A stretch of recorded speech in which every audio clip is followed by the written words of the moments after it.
Hey everyone, this is Jerry with San Pedro Mastery. Here's an update on the small containers I'm growing indoors. It's a batch that I started exactly 4 months ago and which includes many varieties of seeds from my last harvest. Today we'll take a very first look at the plants, and something tells me we have some nice surprises awaiting us.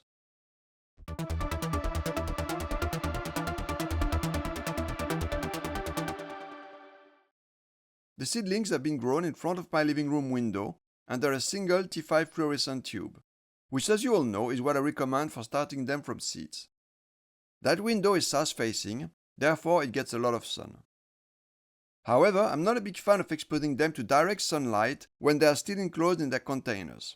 Why? Because the sun rays will heat up the containers considerably, usually to an excessive level.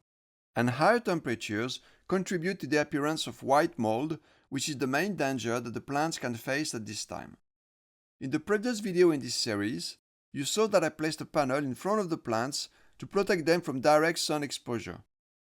The sun still reflects on the walls of the room and gives plenty of indirect light for the plants to enjoy, in addition to the light of the T5. Like I explained in my recent video on how to choose a grow light, a single fluorescent T5 is all you need if there is good ambient light in the room, and 2 tubes are only needed if the room is very dark. In the past 3 weeks, we've had terrible weather here. It rained so much. The worst month of March that I can remember. I have not been using the panel during that time, since there has not been any direct sun to block. Something worth noting about this current grow is that I have not been using a heating mat for the last 3 months. There is a mat placed underneath the containers, but it's not on, because my thermostat is being used on another project. If I had plugged the mats on without a thermostat, the temperature would have raised too much for containers that are still sealed. And as you know, too hot means risk of mold. The temps in my living room have been around 19 to 21 degrees Celsius during daytime. That's 66 to 70 degrees Fahrenheit. That is clearly on the lower end of the acceptable range. But the plants have been doing okay. Quite frankly, when I look at them, they don't look any smaller than cacti of the same age that have been growing with warmer temperatures. I don't think they really need warm temperatures for the first few months of their life. These are 4 months old. Before we take a look at the plants, I will wipe the top of the containers with some alcohol, as it is very dusty and I don't want the dust to fly everywhere, which could lead to some spores ending up inside the containers. This is probably overkill, because now that the plants are 4 months old, white mold should not be an issue anymore. The plants are starting to be old enough to fight off even the most aggressive forms of mold. By the way, if my containers are so dusty, it's because I have not wiped the lids since I sowed the seeds. I do not recommend you do that, because a layer of dust will darken a bit the inside of the container. You should probably wipe the top of the containers at least once a month. The first thing I notice is how dry the soil is, especially on those peyotes. It appears the transparent film has not provided an airtight seal. As a result, the plants are looking very red and it's high time they get rehydrated. Since it is raining, I simply place the pots outside on a table for about half an hour. Afterwards, the pots are placed inside containers, which I will then wrap with transparent film. These peyote seedlings are placed on the outer edge of the grow so that they get less light. When plants are red, they need less light than normal. Some containers have dried up more than others. This one has completely dried up and some of the plants are starting to shrivel. When seedlings are very thirsty, 2 things will occur. They won't grow, but also they will have less tolerance to light. They will start to get darker, then red, and then they will eventually die. But don't worry, these babies are going to be okay because they're going to be watered today. The previous container was TPM SPM times Francis, which means TPM SPM is the mum and Francis is the dad. This one is the opposite. Francis is the mum, therefore will have dominating traits over the dad. Francis is a truly beautiful plant with a tendency to turn bluish in color when adult. Seedlings will never show that blue color. It's something they develop when older. I gotta say I'm very excited about these crosses between Francis and TPM SPM, as they are 2 amazing varieties and I can't wait to see them grow. Here TPM SPM has received pollen from the fast-growing Sardagnola A1. Last summer, I was able to produce several different crosses with TPM SPM. It's the first year I managed that. so I have no clue if I will be able to repeat such a success with the next harvest at the end of this year.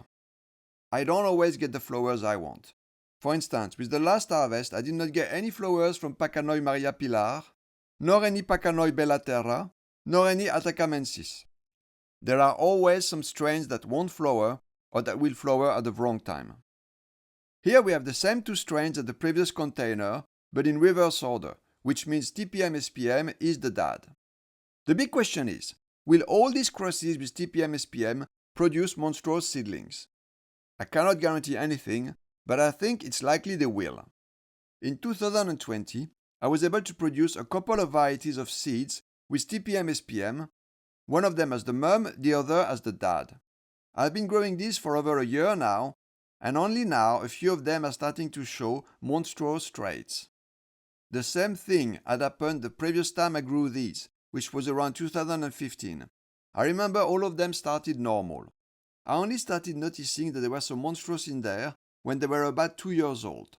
But some of them probably started going monstrous a year before that and I did not pay attention. By the time I noticed, I only had kept a few of those plants. So now I would be unable to tell you what proportion of the plants eventually turned monstrous. But now that I have so many seeds available with TPM SPM, and I'm currently growing all those different varieties, I will eventually find out if there are some crosses that give more monstrous seedlings than others, and what proportion of plants eventually turn monstrous. This is Sardagnola A3 crossed with TPM SPM. And by the way, Sardagnola A3 is not related to Sardagnola A1. I gave them similar names because I got them from the same collection in the Spanish town of Sardagnola. But that does not mean that they are related. Actually, I really like the looks of this particular cross with TPM SPM. I know it's really early, and at this stage all varieties kind of look alike. But these are fatter than the other crosses we've seen just before, and they have nice proportions and shapes. I like them a lot. Here TPM SPM is crossed with another beautiful Pachanoi named Mar. I have noticed there are weeds in some of this container. Not too sure what happened there. Maybe I need to sterilize the soil for longer now that I use this very compact, very dense soil. It seems to have been sterilized enough so that there is no mold, but not sterilized enough to kill the seeds in the soil. On this one also I can see a weed that I will need to remove. This particular cross is ideal for those of you who really don't like spines, because Sardagnola A1 is nearly spineless, and Titan is a totally spineless Pachanoi. Of course, right now it has spines. All Trichocereus species and strains always have spines at the seedling stage. Interestingly enough, Titan is a very unique looking Pachanoi with a number of ribs above the norm. Here's another one for those of you who don't like spines. Both Sardagnola A1 and A3 have got pretty much no spines when adult. They will have very minimal spines near the tip and 0 spines lower down. I have this variety available as seeds, and also the opposite, which has Sardagnola A3 as the mum. This San Pedro crossed with Bolivian Torch has totally surprised me. Bridgesii CLB1 must be quite a fast grower, because these seedlings are the tallest of all crosses involving Sardagnola A1, which itself is also a fast grower. Here another San Pedro Bolivian Torch hybrid that has surprised me with how fast it's growing. This time, the one with the fast growing genes is not the Bridgesii, it's the Pachanoi. I've recently found out from people who have been growing my seeds that Costa grows very fast. If you got from me some of my seedlings of TPM SPM open pollinated, you will have noticed that they grow extremely fast, and those I had pollinated with Costa. But the flowers were not enclosed in pollination bags, which is why I call them open pollinated. But Bridgesii CLB3 is also a pretty amazing plant. It has monstrous genes, although they are not displaying at all on the other plant I have. The monstrous form appears on a small percentage of seedlings, but it is the coolest form of monstrous, the multi-branch kind or Caspitos. Out of the 60 seedlings in this container, there are 3 monstrous plants.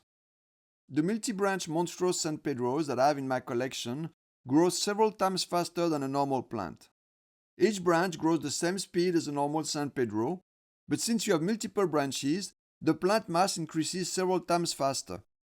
Interestingly enough, I found out recently that Sardagnola A1 times Bridgesii CLB3, which was available a year ago, has also given multi-branch plants. Knowing that, this week I'm going to start growing all the varieties of seeds that I have that include Bridgesii CLB3, and I will of course keep you informed in future updates. Last summer, my Peruvianus carbonell had their first flowers, and here we have it crossed with Sardagnola A1. Notice how one of them, near the center right, is bigger than all the other ones. Some individuals have got faster growing genetics than others. On the left part of the container, the plants are smaller than the rest. This is due to a higher concentration of them. When there's too many of them in the same area, they kind of get into each other's way, and that can slow down their growth. This is Sardagnola A1 times reals, two strains of Pachanoi that grow quite fast. Note how some of the seedlings are albinos. They are those whitish aborted plants, and I can see 8 of them. I don't think there's much you can do to save those. They will eventually die. If anyone disagrees, please let me know in the comment section. That is the only variety I'm currently growing that has albinos in it. There must be the specific combination of these two strains, because the other crosses that I'm growing with these two strains don't have any albinos in it. From now on, when I send out seeds of this cross, I will add a few extra seeds to make up for those albinos. This variety is super interesting for those of you who are looking for a blue-toned San Pedro. Both Francis and Reals have a tendency to turn blue once they have reached maturity. Here's another variety that is super interesting. My own Terskiki, called Ivy, crossed with Pachanoi Reals. If you don't know what a Terskiki is, it's probably the fattest of all the sacred Trichocereus cacti. For some reason, some of the plants here have not grown much. Those that are growing, on the other hand, are looking spectacular. Look at that big one in the center. It's growing a side branch, which makes me think it's likely to be a monstrose. And then look at this other one. It's crested. Wow. I would not be surprised if more of these plants were to develop monstrose form when they grow bigger. If you want to buy some of these seeds from me, you'd better hurry, because I did not get a lot of them and they're almost gone. This one too is quite exciting. This time Terskiki Ivy is the dad and Pachanoi Sardagnola A1 has the upper hand as the mum. They are already looking very fat and I can imagine the plant looking like some sort of super wide Pachanois. For sure there will be some very impressive and very unusual looking plants. I can't wait to see what they look like as they grow, how many ribs they will have, how fast they will grow, etc. It's a really neat cross to have for sure. This one is Taquimbalensis, which is also a fat Trichocereus, although nowhere near as enormous as the Terskiki. The container is separated in 2 sections. On the left I saw 25 seeds from the latest harvest, and on the right 30 seeds from the previous year. Since these are open-pollinated seeds, I wanted to make sure the newest seeds have the same genetics as last year. And there's no better way to verify that than to have them growing side by side under the same conditions. So far, they both look identical. Like I mentioned in the past, I think these seeds are probably pure Taquimbalensis. Another reason I grew this container is to check if there were any loss of viability with the older seeds, which are now 18 months old. I'm very happy to see there is zero loss of viability, which means my method of cleaning and storing the seeds is working out perfectly. This Pachanoi called Mira is also open-pollinated, but I suspect the father could be another Pachanoi named Mar, because it's the only other Trichocereus in close vicinity. And lastly, we have Sardagnola A1 crossed with Knuthianus. This is the same Knuthianus that I've showed many times on the channel already, with various crosses. It's very atypical as it combines a very bumpy profile of a Knuthianus with extremely long spines like those of a Bridgesii. This video is already long enough, so I won't show you all the varieties that I'm growing, at least not for now. That will be for another time. Remember that pretty much all these seeds are available from me. If you're interested in buying some, please send me an email. My email appears in the description of this video, but I will also make it appear on the screen now. Please mention your country, and I will email you back with information, photos, and prices. My seeds are hand-pollinated, so you know exactly what variety you're getting. They are super fresh and properly stored, so the germination rate will be amazing. And they are also properly cleaned and disinfected, so you don't have to do it yourself. And keep in mind that if you don't want to grow from seeds, and you prefer to buy live seedlings that are about a year old, I can provide that as well. As I am rewrapping the containers, I'm just realizing something.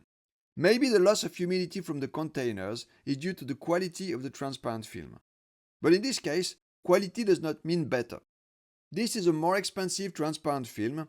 It is thicker. And to be able to stretch it tight around the container, I would need to pull on it harder, which would collapse the container, especially since these containers are now made of a thinner plastic than the one I was using in my earlier videos.